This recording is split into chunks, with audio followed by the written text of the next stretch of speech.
En manchette aujourd'hui, 1,3 million d'investissements à Berthier-sur-Mer, ouverture de la deuxième unité de médecine familiale dans la région et nouveaux sursis pour Fonderie-Poitras. Mesdames et messieurs, bonjour. Voici vos actualités et formes affaires de ce mercredi 27 mai 2009.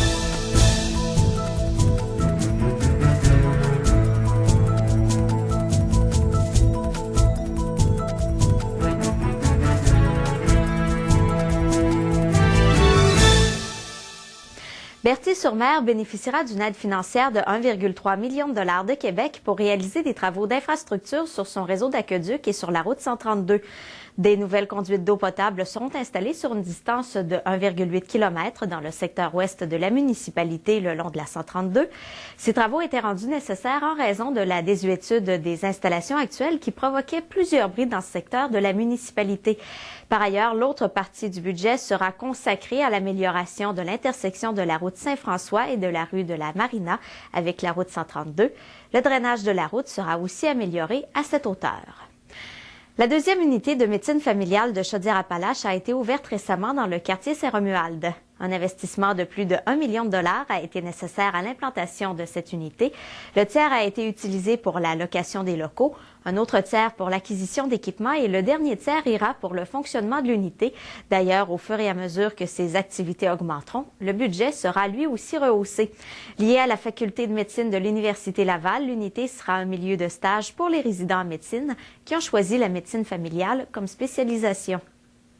Voilà une belle occasion pour l'équipe de l'UMF, du Grand Littoral, de contribuer à sa manière à l'enseignement, au transfert des connaissances, à la préparation de praticiens de demain et encore plus à la valorisation de la médecine de famille et à la promotion de ce domaine comme choix de carrière.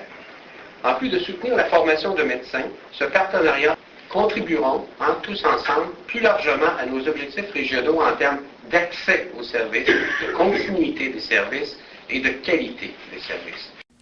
En tout temps, au moins 5 médecins évolueront dans cette clinique, 4 résidents en médecine familiale et un autre en médecine sociale. Et l'entreprise Fonderie-Poitras de Lillet, toujours sous la protection de la loi sur les arrangements avec les créanciers, vient d'obtenir un 3e sursis de la Cour pour être en mesure de trouver des investisseurs. Le juge Marc Lesage a donné à l'entreprise jusqu'au 25 août pour être en mesure de redresser sa situation.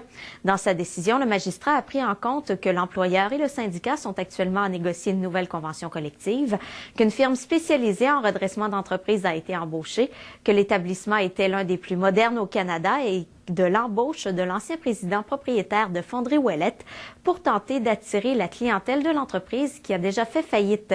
Rappelons que c'est la crise dans le secteur de l'automobile qui a forcé l'entreprise à se placer sous la protection de la loi. Voilà, c'est ce qui complète vos actualités de ce 27 mai 2009. Bonne journée et à demain.